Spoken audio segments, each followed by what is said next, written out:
être en couple et se sentir seul.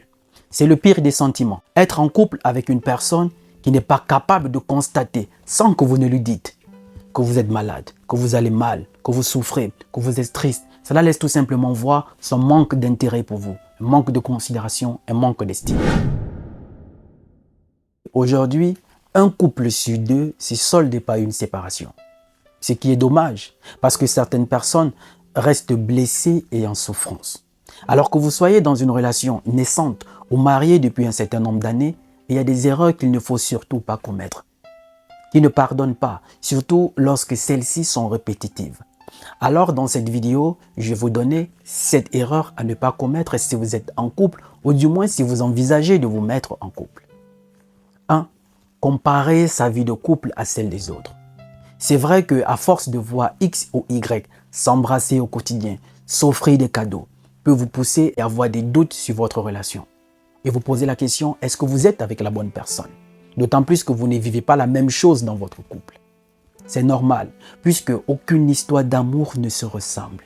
C'est humain de se comparer, mais très néfaste de comparer sa vie de couple à celle des autres. L'important, c'est de savoir si nous sommes heureux. Et puis, vous ne saurez jamais ce qui se passe chez les autres, parce qu'on ne vous montre que ce qui est bien. 2. Ne laissez pas la routine s'installer. Si dans la vie de couple, la routine est inévitable, vous pouvez par moment quand même la casser.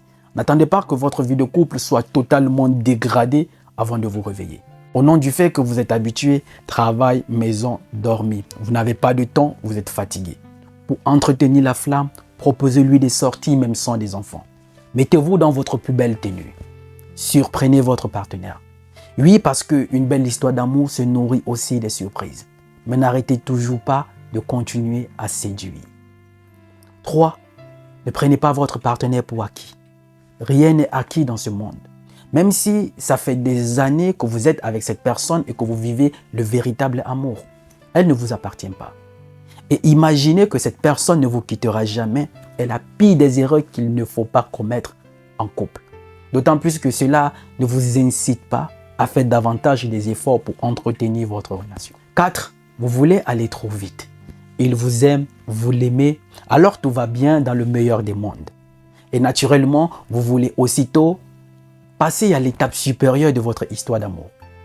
Aménager ensemble, se marier, faire des enfants. Mais votre partenaire, est-il prêt? Est-elle prête? Parce qu'une relation doit être construite sur une base solide. D'où la patience et le dialogue doivent être votre meilleur allié. 5. Vous baissez rapidement les bras. Après la première grosse dispute, vous claquez la porte. Et vous dites, ce serait mieux ailleurs. Mais c'est ce que vous pensez sous le coup de la colère. Mais avant de vous poser des bonnes questions pour prendre un certain nombre de décisions, laissez d'abord la pression retomber. On vit dans un monde de consommation. On prend, on se lasse, puis on jette. Les objets, les vêtements, même les hommes. Mais en amour, il faut se battre pour son couple. Oui, il faut se battre pour sauver son couple. Même quand on pense que tout est perdu, il faut se battre. Parce qu'en surmontant ensemble ces épreuves, vous en sortirez grandi. 6. Être en couple et se sentir seul.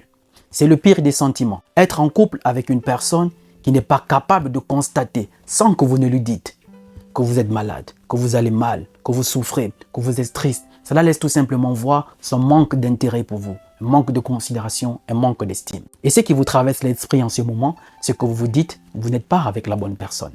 Et enfin 7, la façon de communiquer. Si communiquer est importante, la façon de communiquer l'est un peu plus. Parce que le plus souvent, ce n'est pas le message que vous voulez passer à votre partenaire qui cause problème. C'est la façon de le faire. Parce que vous le faites quand et comme vous voulez sans tenir compte de son état. Choisis le bon moment, le bon endroit et selon son humeur. Choisis les mots qui vont avec. Et en ce moment, vous ne parlez plus à cette personne, vous parlez à son cœur. Je pouvais ajouter un 8e, mais je m'arrête au 7e. Si vous connaissez certaines erreurs qui sont rédhibitoires, n'hésitez pas de me les laisser en commentaire. Je me ferai aussi le plaisir de vous lire. Pour plus de conseils, abonne-toi et écris-moi sur Instagram. Si tu es de passage, n'hésite pas à t'abonner parce que ici, tu prendras désormais le contrôle de la situation pour vivre ta best life. Ta best life, c'est cette vie que tu es censé vivre, qui est faite pour toi et non pas celle que tu es en train de subir. Je suis Roland Campbell, ton frère. Salut!